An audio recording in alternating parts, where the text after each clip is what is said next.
This week on ANN, in response to the recently discovered Libya slave trade, an Adventist leader says we must stand together to condemn the abusive practice of slavery and all the forms of human trafficking.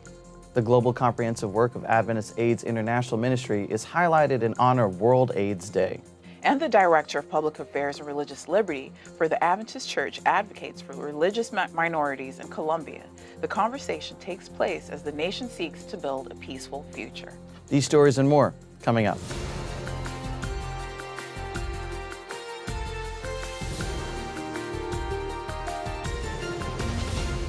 First in the news, church leaders are calling for international cooperation to end abuse of refugees in Libya.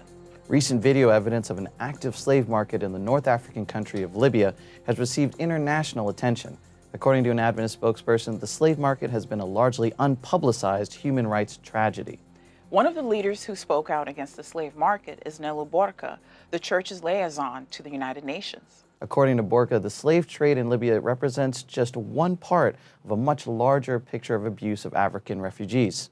The nation has become a major transit point over the past 3 years for African refugees seeking to enter Europe. It is estimated that 450,000 people have attempted the dangerous journey across the Mediterranean Sea from Libya to Europe. What this video reveals, Borca says, is the shocking and ruthless exploitation of vulnerable human beings, refugees who are desperately seeking an escape from poverty and violence. Libya is located within the Church's Middle East and North Africa region, commonly referred to within the denomination as MENA. The president of MENA is Rick McEdward. McEdward said, "As a church, we add our voice to encourage all political, commercial, and religious leaders to unite in word and deed to protect the God-given dignity of individuals. We must stand together to condemn the abusive practice of slavery and all other forms of human trafficking." The church's Director of Public Affairs and Religious Liberties, Gunpowder Plot, also underscored how the global church advocates for the universal right of respect and dignity for all. Diop said, "As Adventists, we believe that every human being bears the sacred mark of their Creator and is imbued with infinite worth, and we will therefore continue to speak out at the highest levels against the abuse of refugees and migrants." Read more by visiting news.adventist.org. December 1st was World AIDS Day. It's marked every year to raise awareness of the fight against AIDS. It is also designated as a time to show support for those around the world who live with the disease. The theme for this year was "Let's End It." The "it" refers to the HIV transmission as well as the isolation and stigma related to AIDS. The church made a commitment to fighting the AIDS epidemic when it established the Adventist AIDS International Ministry, or AIM, in 2002. According to AIM, 36.7 million people live with AIDS. 25.6 million of that number live in Africa, which is where AIM has concentrated most of its efforts. AIM conducts numerous education programs dealing with HIV awareness, support groups, prevention strategies, and stigma discrimination elimination. The ministry also offers counseling, testing, and training to help equip church leaders and members on ways to effectively respond to HIV. Many projects are carried out in partnership with the Adventist Development and Relief Agency. It is the mission of AIM to reveal the love, compassion, and mercy of Jesus Christ not only to those with HIV, but to others as well. Learn more by visiting aidsministry.com. An Adventist religious liberty leader had the opportunity last month to remind Colombia's Minister of Interior of the role minority groups can play as the nation rebuilds. Gunpowder Plot, Director of the Church's Public Affairs and Religious Liberty, was able to advocate for religious groups during his meeting with Guillermo Rivera Flores. The meeting took place November 9th in the nation's capital city, Bogota. Diop spoke about shalom, the Hebrew word for peace, during his time with the Minister of the Interior. Diop said, "This is a word that encompasses the idea of completeness and the inclusion of all parts. There can be no shalom, no deep and durable peace, without broad participation from all sectors of society, including the voices of non-majority religious groups as well. The war-weary country is currently seeking peaceful ways to create a sustainable future." Diop was among a delegation of global Christian leaders of the Conference of Secretaries of Christian World Communions who met with the Minister of the Interior. The gathering was an informal meeting of leaders from various Christian communions that meets in a different location each year. During the meetings, faith leaders discuss ways to dispel prejudice and hostility. They also take time to share concerns, information, and news about their respective denominations. Diop has served as secretary since 2014. And further, the Adventist World Church has been represented at these annual meetings for approximately 50 years. An unexpected storm on November 29 forced the cancellation of a church's special inauguration in Fiji. The church is one of many belonging to the Rebuilt Church Project. Efforts under the project have restored more than 100 Adventist churches across the South Pacific. The ceremony was one of the reasons the president of the Seventh-day Adventist Church, Ted Wilson, traveled to Fiji. But the last-minute cancellation did not stop him from uplifting members throughout the region, even when another storm canceled the rescheduled ceremony for the following morning. Wilson still had the opportunity to meet and address local church leaders, pastors, and members. 12,000 people traveled from various islands of Fiji to the ANZ National Stadium for a momentous Sabbath service. Despite heavy rain, the thousands who attended stayed all day to hear testimonies, inspiring music, and a sermon from Ted Wilson. The event was transmitted live by Hope Channel Fiji and Hope Radio 107 FM. When he reflected on the disappointment of the canceled inauguration service, Wilson told the group to avoid focusing on the unexpected. He said, "With gratitude, look ahead, look above. Jesus is coming, and very soon we will be forever in our heavenly home. This is our faith, this is our hope, this is our assurance." An Adventist leader called attention to the church's ministries for the disabled in honor of this week's International Day of Disabled Persons. December 3rd was designated in 1992 by the United Nations. It is designed to highlight the need for equal treatment for those living with some form of limitation. The director of the Seventh-day Adventist Church's Special Needs Ministry is Larry Evans. He oversees the ministries that are curated for people with disabilities. In addition to serving the blind and hearing impaired, the ministry also reaches those who live with physical, mental, and emotional health issues and their caregivers. The ministry also advocates for and ministers to orphans.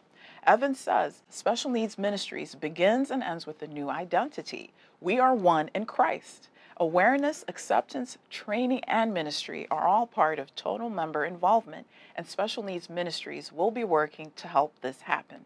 To learn more about this ministry, visit specialneeds.adventist.org. Who would guess that hundreds of bicycles could radically improve the trajectory of children in a rural Colombian community? That's exactly what happened in La Guajira through the Adventist Church's Wheels to Educate initiative.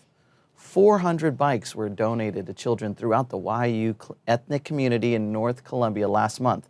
A total of 1,000 bikes have been donated over the past year to drastically cut the children's travel time to school. Without the bikes, the kids would have to travel 3 to 4 hours on foot in the desert climate to get to their school. La Guajira is the most drought-stricken area in the region. Local authorities have attributed the recent decrease of school dropouts to the new bicycles. The organizer for Wheels to Educate is the Youth Ministries Director for the church's North Colombia region, Mauricio Buitraga. He said several bicycle mechanics joined the distribution outreach to repair previously donated bikes that have deteriorated by heavy wear, the sun, and sea salt. Coming up, the Adventist Development and Relief Agency trains occupants of this refugee camp on how to help stop the spread of disease. But up next, the headquarters of the Seventh-day Adventist Church transforms into a health clinic for its surrounding community.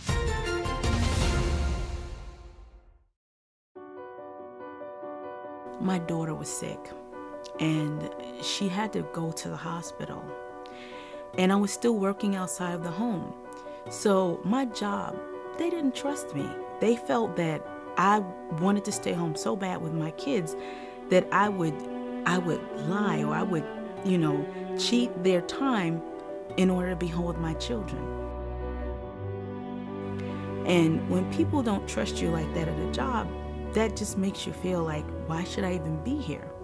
So again, I prayed and I asked God to just please help me out of this situation. Please, I know you know the answer. I don't know what else I could do.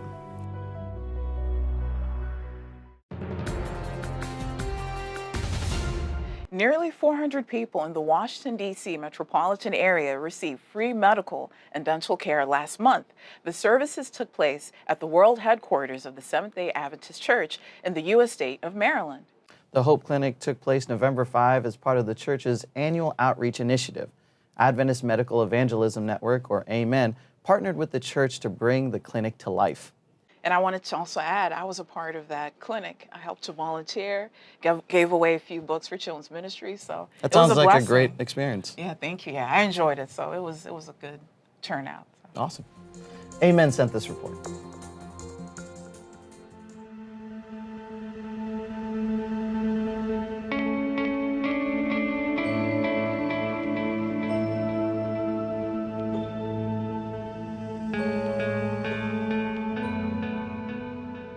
The reason why we're doing this event again is because last year was, even though it was our first time, it was just so successful.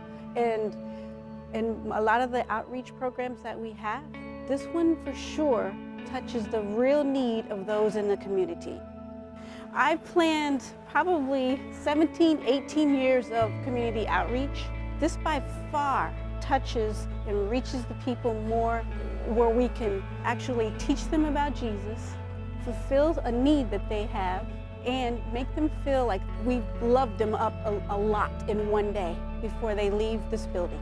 And that's important. That's what we all should be doing. If a patient comes in here and they want to know why are we passing out tracts and teaching people about Jesus when all they wanted to do is get a pair of glasses, it's because that's part of whole health. It's not just your physical health, it's your spiritual health, your mental health, and we're here to fill all those needs. And the only way you can get that is, number one, is you gotta have the love of Jesus and know that Jesus exists first. And then after that, we can fulfill other needs that they have.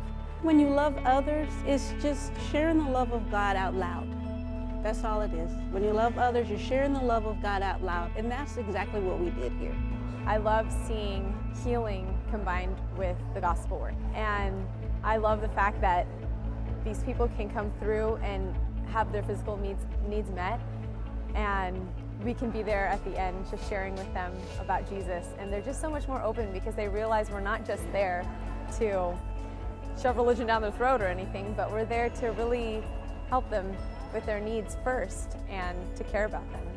There are many people who have these health needs, and they are so excited when they can find a place in which they can take their health needs and have it done for free. In fact, people cry when they find out that it's free, something that would take care of them, something that would bring them back to health. You know, it doesn't matter who does it. What matters is that you are serving as a representative of God and serving the needs of the people.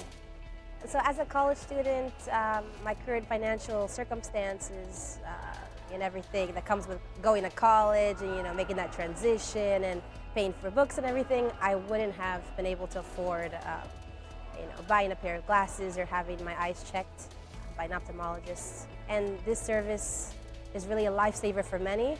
Many people, have come from difficult circumstances and can afford this type of care.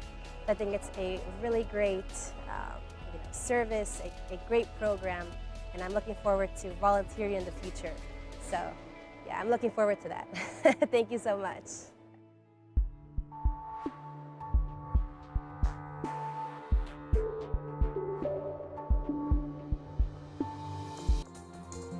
And finally, for the news this week, we're about to take an exclusive look into the world's largest refugee camp. The Bitty Bitty camp in Uganda is located 25 kilometers or 15 miles from the border of South Sudan, which has been plagued with war for more than 4 years. The conflict has displaced 12 million people. 300,000 of the displaced are currently living in Bitty Bitty. Dr. Michael John von Horsten is serving the camp as a volunteer.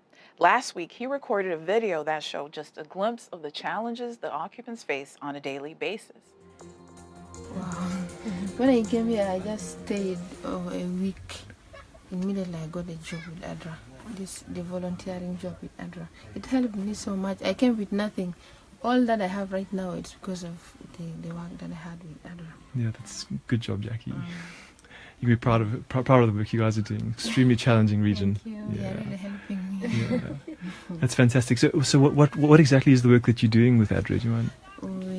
Because we are divided too. There are those who work with environment and others work with the hygiene.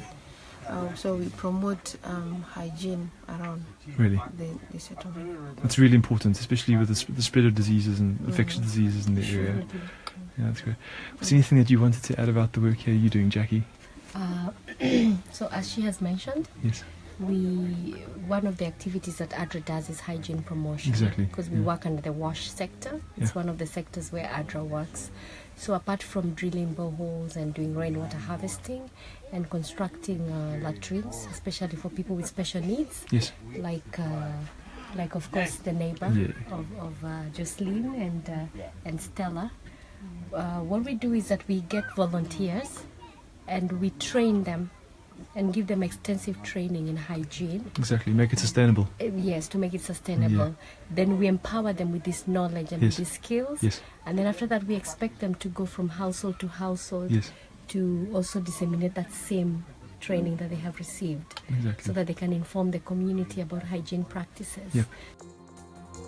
Coming up, see how you can stand up for human rights on December 10 in honor of this special United Nations Day.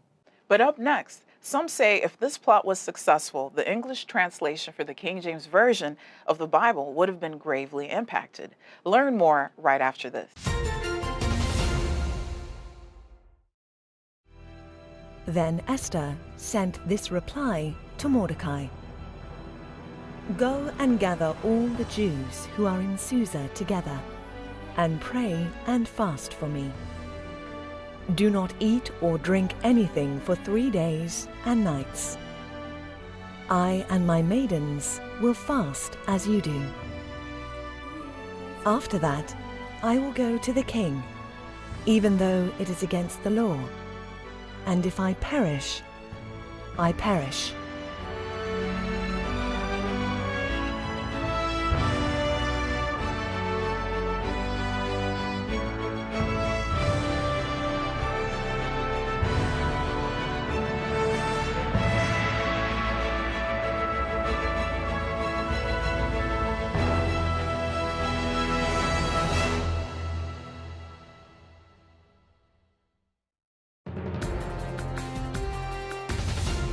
Welcome back. Remember, the 5th of November. You may recognize the saying and may even associate it with Guy Fawkes, but do you know which 17th century conspiracy he was a part of? Learn more about what has become known as Bonfire Night in this week's episode of Lineage called the Gunpowder Plot.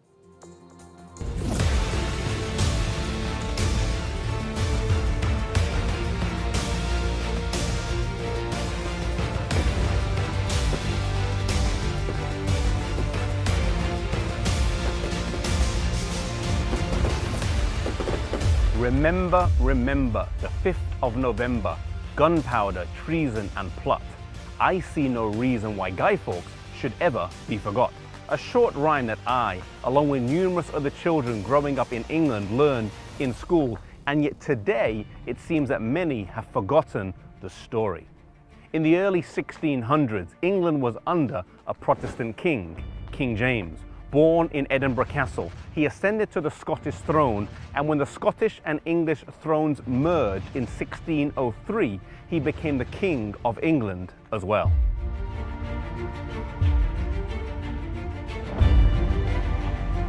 King James is best known for the translation of the Bible that is named after him, translated over a period of 5 years and released in 1611. It is a masterpiece of the English language, shaping many of the terms and phrases that we use today. Had the Gunpowder Plot in 1605 been successful, it is likely that the work of translation would have stopped.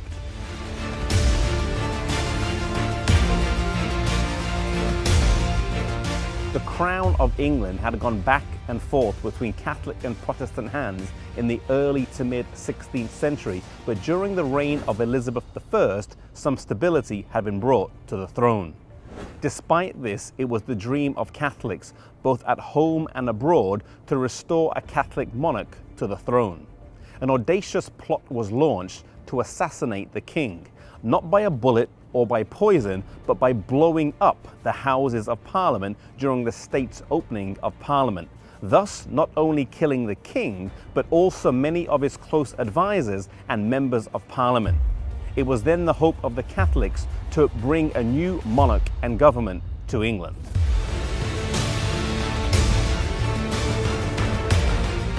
In those days, security was not what it is today, and they were able to rent a space underneath Parliament which they filled with 36 barrels of gunpowder. This huge supply of explosives could not be detonated remotely, and someone had to light it manually, and that job fell to Guy Fawkes. Fawkes, born in York, had worked for several years in the Spanish army as an explosives expert, and whilst he was not a major player in this plot, due to the role that he played, his name is etched in history, and he is the one best remembered.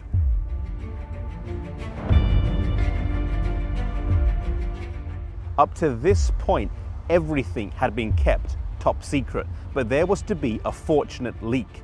Just prior to the 5th of November, an anonymous letter was sent to William Parker, warning him not to attend Parliament on that day. Suspicion was aroused, and a thorough search of the building took place, whereby they found Guy Fawkes and his stash of gunpowder. He was taken to the Tower of London and tortured until he gave up the names of his fellow conspirators. The coherence of his signature before and after his torture reveals the severity of his punishment. Eventually, they captured and executed all those involved in the plot, including the ringleader, Robert Catesby.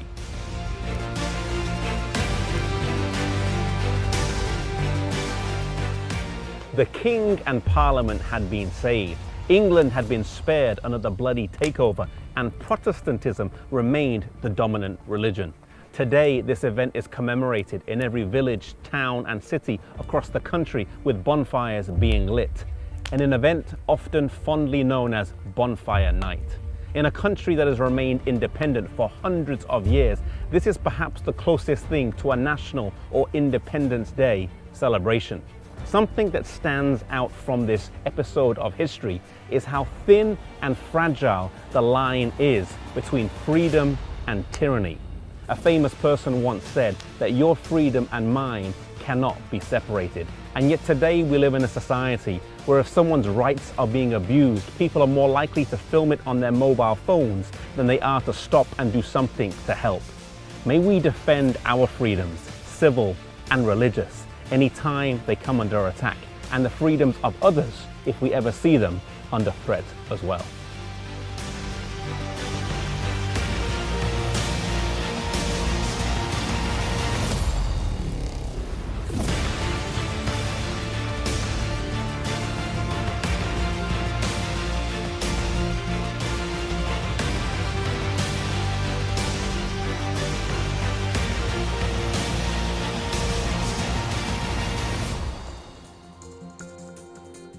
Learn more by visiting lineagejourney.com. The upcoming Human Rights Day will launch a year-long campaign in honor of a historic signing. The campaign will commemorate the 70th anniversary of the Universal Declaration of Human Rights. Emily Mastrapa is here to share how you can use social media to help promote universal values, all people and all nations. Millions of people around the world are displaced because of ethnic cleansing and violence. 40 million children below the age of 15 suffer from abuse and neglect. Approximately 27 million people are currently enslaved in the human trafficking trade. These are just a few examples of how human rights are being violated around the world. December 10 is Human Rights Day. It commemorates the day that the United Nations General Assembly adopted the Universal Declaration of Human Rights. The Declaration sets out universal values for all people and all nations. It establishes the equal dignity and worth of every person. What can you do to take action? Head to standupforhumanrights.org to find promotional material for your social media pages. You can use the hashtag #StandUpForHumanRights to share how you are celebrating Human Rights Day. See what others are doing on Facebook, Twitter, and Instagram by following United Nations Human Rights. The Universal Declaration of Human Rights empowers us all. Join us as we stand up for our own human rights and those of others. And finally, for today's program, Ashley Chisholm is here for This Week in Adventist History. See how the church was officially formed in Sweden. Welcome to This Week in Adventist History. 135 years ago, on December 7th, 1882, the 21st General Conference session began, running through December 19th. 47 delegates came to Rome, New York, from mostly state conferences in North America, but also from the mission field of Sweden. It was at this meeting that the Swedish Conference, today's Swedish Union of Churches, and its 150 members were officially admitted into the church. The delegates waived reading the previous session's minutes on account of their great length and turned to the work that brought them together. The morning's meeting included a proposed and tabled amendment to the General Conference Constitution, which passed later in the session, and a report written by John N. Andrews, who was ill in Switzerland. A considerable part of the afternoon meeting, beginning at 2 p.m. on December 7th, was spent discussing the call for efficient help to be sent to the city of Chicago, Illinois. This call had been brought to the session by the delegates from the Illinois Conference, R.F. Andrews and T.M. Stewart, along with O.A. Olson and J.H. Wagner. A resolution regarding the need for a coal porter to be stationed there and in New York City was made 5 days later, on December 12th. On December 8th, 1882, Stephen Haskell spoke about how there were a great many openings for the introduction of the truth in Europe, but that there was a need for printed material, especially in German and French, created in those countries. While he was speaking, an editor for the Review, probably Uriah Smith, wrote an account of the earlier meetings for the paper, and as he finished writing in order to send the article off, commented that the session's resolution sending B.L. Whitney and his family to Switzerland would probably pass. It did a few minutes later. Also at this session, but 10 days later, on December 18th, 1882, the session resolved to create the first Seventh-day Adventist yearbook, which is still published today. In fact, the very detailed minutes of the 1882 General Conference session, which I used to write this segment, can be found on the Archives website in that very first yearbook. All that came from this week in Adventist history. Thanks for watching ANN. Join us next week for more news from the headquarters of the Seventh-day Adventist Church. We'd love to hear from you. Send us your feedback and tell us how your church is making a difference in its community. Be sure to capture plenty of video footage and photos, then write up a summary of the event's important details. And feel free to send full video reports as well. You can reach us by sending an email to annvideo11@gmail.com. Before we say goodbye, here's some good news from the book of Romans, chapter 8, verse 38. The passage says, "And I am convinced that nothing can ever separate us from God's love. Neither death nor life, neither angels nor demons, neither our fears for today nor our worries about tomorrow. Not even the powers of hell can separate us from God's love." That's our program for this week. And remember, you can always visit news.adventist.org for daily news and videos. Until next time, God bless. Take care.